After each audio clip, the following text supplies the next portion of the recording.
हीरा सिंह मरकाम अमर रहे, अमर रहे, अमर रहे। दादा हीरा सिंह मरकाम अमर रहे, अमर रहे, अमर रहे। मैंने माना कि कुछ ठंडी ज्यादा है, लेकिन इतनी भी ज्यादा नहीं है कि हमारी बोलती बंद कर दे।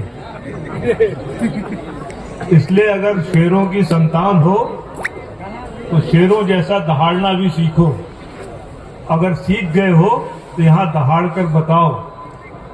फिर एक बार मेरे साथ नारा बुलंद करेंगे, दादा हीरा सिंह मरकाम अमर रहे, अमर रहे, अमर रहे। दादा हीरा सिंह मरकाम अमर रहे, अमर रहे, अमर रहे। दादा हीरा सिंह मरकाम अमर रहे। अमर रहे, अमर रहे।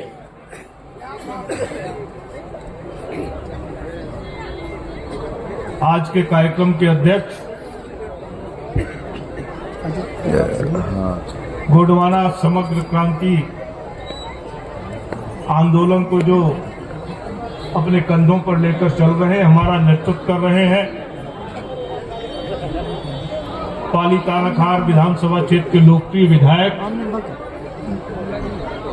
गोंडवाना सेवा न्यास के संरक्षक आदरणीय तुलेश्वर सिंह मरकाम जी, आज इस कार्यक्रम के मुख्य अतिथि पुष्पराजगढ़ विधानसभा क्षेत्र के लोकप्रिय विधायक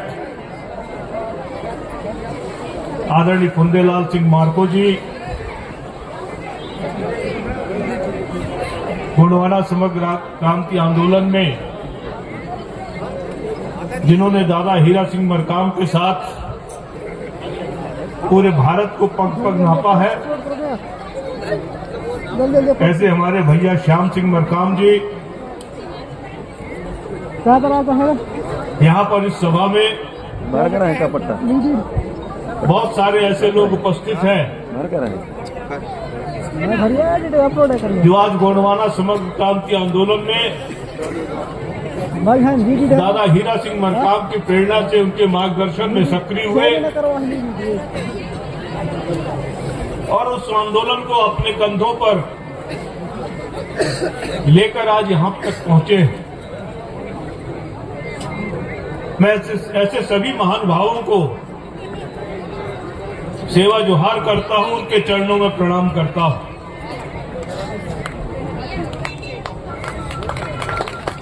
साथियों, आज हम सब यहां पर दादा हीरा सिंह मरकाम की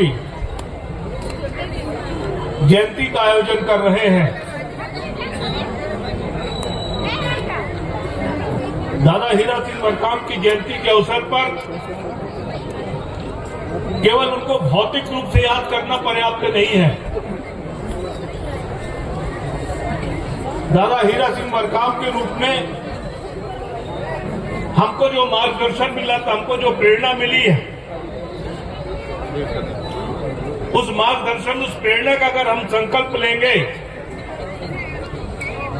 तो दादा हीरा सिंह मरकाम की आत्मा को सही और सच्चे अर्थों में शांति प्राप्त होगी। दादा हीरा सिंह मरकाम ने जो सपना देखा था, दादा हीरा सिंह मरकाम ने जो रास्ता बताया था, दादा हीरा सिंह मरकाम जिस तरीके के भारत का निर्माण करना चाहते थे, दादा हीरा सिंह मरकाम जिस तरीके से हम सबका गौरव बढ़ाना चाहते थे, दादा हीरा सिंह मरकाम जिस तरीके से हमारे अंदर स्वाभिमान की भावना पैदा करना चाहते थे, दादा हीरा सिंह मरकाम जिस तरीके से हमको स्वावलंबी बनाना चाहते थे, आत्मनिर्भर बनाना चाहते थे, दादा हीरा सिंह मरकाम जिस तरीके से हमको सेवा भावी बनाना चाहते थे, जब तक वो संकल्प हमारे हृदय में नहीं जागृत होगा, जब तक उस संकल्प को हम आत्मसात नहीं करेंगे, जब तक वो संकल्प हमारे मन मस्तिष्क में नहीं घर करेगा, तब तक हम दादा हीरा सिंह मरकाम के सच्चे अनुयायी नहीं होंगे, तब तक हम दादा के सपनों को पूरा नहीं कर पाएंगे, तब तक दादा की जो रास्ते पर हमने चलने का प्रण लिया है, हमारा वो प्रण अधूरा रहेगा। दादा हीरा सिंह मरकाम ने कोई बड़ी बड़ी बातें नहीं कही हैं, कोई ऐसी अबूझ बात नहीं कही कि जिसको ना हम समझ सके, ना उसके अनुसरण कर सके। दादा हीरा सिंह मरकाम ने बहुत सीधी सादी सच्चे शब्दों में बात कही है, ऐसी आसान बातें बताई है कि जिसका पालन करके न केवल हम अपनी सभ्यता और संस्कृति की सुरक्षा कर सकते हैं, न केवल अपनी परिवार संस्था की सुरक्षा कर सकते हैं, अभी तो जिस समग्र क्रांति आंदोलन की उन्होंने कल्पना किया है उस आंदोलन को फलीभूत कर सकते हैं। मैं उनकी 5 बातें आपके सामने रखूंगा। बहुत साधारण सी बातें हैं। दादा ने कहा कि अपने माता पिता की सेवा करो। अब इसमें कौन सी कठिन बात कही दादा ने? हम जिस सभ्यता और संस्कृति में रहते हैं उस सभ्यता और संस्कृति का जो मूल है वो हमारी परिवार संस्था है, और परिवार संस्था का जो हमारा आधार है वो हमारा आधार हमारे माता पिता है। माता पिता से ही परिवार शुरू होता है।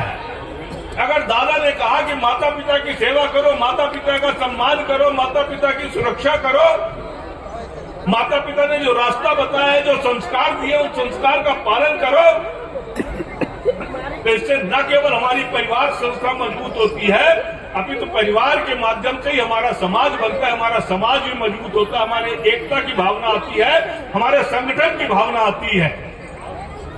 दादा ने जो दूसरी बात कही वो दूसरी बात ये कही है कि सदा सच बोलो। कल्पना करिए कि अगर यहाँ पर बैठा हुआ हर व्यक्ति एक दूसरे से झूठ बोलने लगे तो जिस समाज की हम कल्पना करते हैं क्या वो समाज रह पाएगा? हर व्यक्ति एक दूसरे का विश्वास करेगा, हर व्यक्ति एक दूसरे को लूटने का, ठगने का प्रयास करेगा। समाज बढ़ता है संस्कारों के कारण, समाज बढ़ता है अच्छाइयों के कारण। और दादा ने सच बोलने का आग्रह करके एक अमूल्य बात की और हम सबका ध्यान आकृष्ट किया है। एक जमाना था कि गौड़ होना यानी कि सच का पर्यायवाची होना था। अगर गौड़ ने कोई बात कह दिया है तो दुनिया के तमाम लोग मानते हैं कि सीधा सच्चा इंसान है और इसने कह दिया तो इससे पलट नहीं कर सकता है, ये झूठ नहीं बोल सकता है, ये फरेब नहीं कर सकता है। लेकिन समय का थोड़ा बहुत प्रभाव अब हम लोगों पर भी आ गया है, इसलिए थोड़ी बहुत विश्वसनीयता हमारी भी संकट में है। इसलिए दादा ने कहा कि सदा सच बोलो, इसलिए कहा दादा ने सदा सच बोलो, और इस सच्चाई से ही समाज का उद्धार होगा, इस सच्चाई से ही समाज का विकास होगा, और समाज का विकास होगा तो देश का विकास होगा, विश्व मानवता का विकास होगा। हमारी सभ्यता संस्कृति की यह मौलिक ताकत है। दादा ने कहा ये तीसरी बात, जो तीसरी बात कही दादा ने कि भीख कभी मत मांगो, भीख कभी मत मांगो, और भीख कभी मत मांगो इसके पीछे छुपा हुआ है स्वावलंबन का मंत्र है। स्वावलंबी बनो, अपने कदमों पर खड़े हो, अपने पैरों पर खड़े हो, अपने लिए अर्जित करो, इतना अर्जित करो कि न केवल अपने लिए अर्जित करो, अगर तुम्हारे दरवाजे पर कोई आ जाए तो उसको भी 2 रोटी देने का सामर्थ्य आप में होना चाहिए, 2 रोटी देने का सामर्थ्य आप में होना चाहिए। आज हमारे इसी स्वावलंबी होने की जो भावना हमारे अंदर कम हुई है, इसी का लोग लाभ उठाते हैं। इसी के आधार पर वो हमारी आत्मा को खरीदने का प्रयास करते हैं, हमारी भूख को खरीदने का प्रयास करते हैं, हमारी प्यास को खरीदने का प्रयास करते हैं। आज देश के कर्णधार लोकसभा में खड़े होकर कहते हैं कि देश के 85 करोड़ लोगों को मैं मुफ्त में राशन दे रहा हूं। और वो राशन पाने वाले लोग कौन हैं? वो राशन पाने वाले लोग आदिवासी हैं, वो राशन पाने वाले लोग पिछड़े वर्ग के लोग हैं, वो राशन पाने वाले लोग अनुसूचित जाति वर्ग के लोग हैं। और ये जो 5 किलो अनाज है इसके पीछे ये भाव छुपा हुआ है कि 85 करोड़ लोग मेरी कृपा से जिंदा है, मेरी कृपा से जिंदा है। ये आपके आत्मसम्मान को ठेस पहुंचाने वाला वक्तव्य है, आपकी आत्मा को चुनौती देने वाला वक्तव्य है। जो सच्चा गौड़ है, जो दादा के पथ पर चलने वाला है, वो कभी भीख के लिए हाथ नहीं पसारेगा, कभी भीख के लिए हाथ नहीं पसारेगा, अपने पांव पर खड़ा होगा, खुद बेरोजगार, खुद मजदूरी करेगा, खुद रोजगार पैदा करेगा, और इतना सामर्थ्य पैदा करेगा कि अपने परिवार का भी पालन पोषण करेगा, और अपने दरवाजे पर अगर कोई अतिथि आ गया, कोई पहुना आ गया तो उसका भी पेट भरेगा। सभी को रोजगार, सभी को कुछ न कुछ करना चाहिए, किसी को निठल्ले नहीं बैठना चाहिए। ये तीसरी बात दादा ने कही।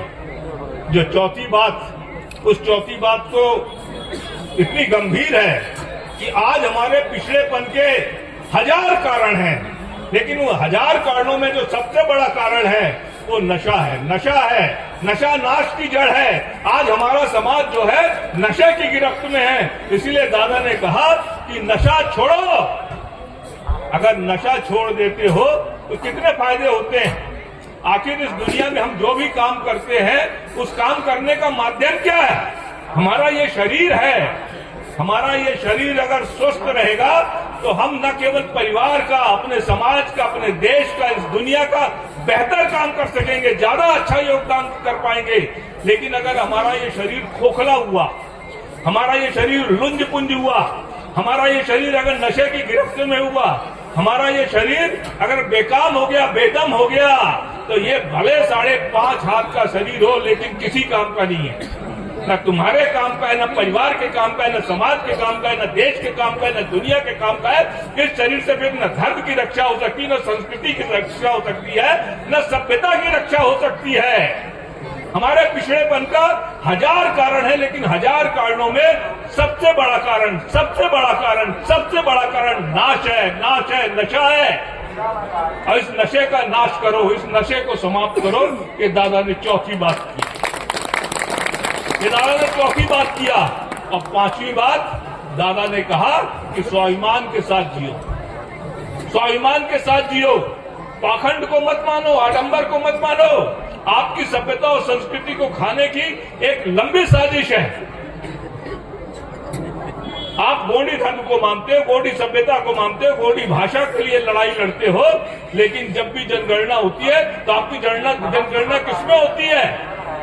जनगणना में क्या लिखा जाता है कि आप गोंडी धर्म का पालन करते हो? जनगणना में लिखा जाता है कि आप गोंडी सभ्यता को मानते हो? आपकी भाषा के रूप में क्या गोंडी अंकित की जाती? नहीं की जाती है। आपको सनातनी घेरे में घेर कर आपकी सभ्यता, आपकी संस्कृति, आपकी भाषा की पहचान मिटाने की साजिश हो रही है इस देश में। और किसी की भाषा लुप्त हो जाए, किसी की भाषा लुप्त हो जाए तो समाज अपने आप गूंगा और बहरा हो जाता है, क्योंकि भाषा के माध्यम से ही हम अपने को अभिव्यक्त करते हैं। अभी मैं आपके सामने दहाड़ कर बोल रहा हूं, लेकिन अभी मेरे को कह दिया जाए कि फ्रेंच में बोलो, अभी मेरे को कह दिया जाए चीनी में बोलो, मैं 2 शब्द बोल पाऊंगा क्या? नहीं बोल पाऊंगा। मैं गूंगा हो जाऊंगा, बहरा हो जाऊंगा, अपने को अभिव्यक्त नहीं कर पाऊंगा। यही आपके साथ हो रहा है, यही आपके साथ हो रहा है। आपकी जुबान काट ली गई है। और इसलिए स्वाभिमान के साथ जियो और कोई पाखंड को नहीं मानना है, कोई अंधविश्वास को नहीं मानना है। इस दुनिया में अगर किसी को हमने स्वीकार किया तो पंचभूतों को स्वीकार किया है, पंच शक्तियों को स्वीकार किया है। यही सत्य है, यही सत्य है। और इन पंच शक्तियों के अलावा जो फड़ापेन है, जो ऊर्जा शक्ति है, उसको हमने स्वीकार किया। इसके अलावा सब मिथ्या है, सब आडंबर है, सब ढोंग है, सब पाखंड है। इसको नकारो। यही दादा ने कहा है, यही दादा ने कहा है। और इसको अगर हमने स्वीकार कर लिया, इन 5 सीधी सादी बातों को हमने स्वीकार कर लिया, तो ही हम सही सच्चे अर्थों में गोंडवाना संस्कृति और सभ्यता के उपासक हैं। तो ही हमारा गोंडवाना समग्र आंदोलन सफल हो सकता है। तो ही हम भारत की बात नहीं कर रहे, हम मध्य प्रदेश छत्तीसगढ़ की बात नहीं कर रहे। हम गोंडवाना संस्कृति सभ्यता को पूरी दुनिया में फैलाना चाहते हैं, क्योंकि जिस गोंडवाना लैंड की बात होती है, जिस गोंडवाना लैंड के आधार पर हमने इस सभ्यता, इस संस्कृति से रास्ते को चुना है, वो केवल भारत तक सीमित नहीं था। भारत तो उसका एक छोटा सा टुकड़ा मात्र है। वो हमारी सभ्यता और संस्कृति दक्षिण अमेरिका में भी थी, हमारी सभ्यता संस्कृति अफ्रीका में भी थी, हमारी सभ्यता संस्कृति ऑस्ट्रेलिया में भी थी, हमारी सभ्यता संस्कृति पूरे एशिया में थी। तो हम वहां पर अपनी सभ्यता संस्कृति को पहचाना चाहते हैं। हम पूरी दुनिया को गोंड बनाना चाहते हैं, पूरी दुनिया में गोंडवाना का परचम फैलाना चाहते हैं, पूरी दुनिया को हम एक नजर से देखना चाहते हैं। हमारी सभ्यता संस्कृति की विशेषता है, कोई ऊंच नहीं, कोई नीच नहीं, कोई छुआछूत नहीं है, कोई हमारे यहाँ दुराव का भाव नहीं है।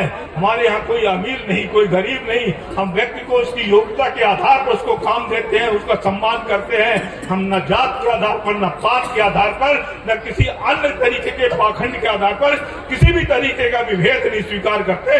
ये हमारी विशेषता है। और इसी विशेषता को लेकर हम ये सपना देखते हैं कि हम पूरी दुनिया को गोंडवाना स्थापित करेंगे, पूरी दुनिया को गोंडवाना बनाएंगे। और ये शुरुआत दादा ने किया है, बीज बो दिया है। आज बीज एक छोटे से पौधे के रूप में पनप चुका है, लेकिन अगर इन दादा की कही हुई 5 बातों को आपने स्वीकार किया, अपने जीवन में अंगीकार किया, उसका पालन किया, यही पौधा धीरे धीरे वृक्ष बनेगा और पहले भारत और भारत के बाद फिर पूरी दुनिया में दादा का संदेश लेके पहुंचेगा। और ये रास्ता जो है हम सबको मिलजुल कर करना है। अगर हमने ये संकल्प ले लिया, अगर हमने अपने मन में प्रण कर लिया, तो ही हम दादा के सच्चे अनुयायी हैं, तो ही दादा के हम सपनों को पूरा कर पाएंगे। और तभी अब आज हम जो दादा की जयंती मना रहे हैं, हम उस जयंती को सार्थकता प्रदान कर सकेंगे। इतना निवेदन करके मैं अपनी बात समाप्त करता हूँ। बहुत बहुत धन्यवाद।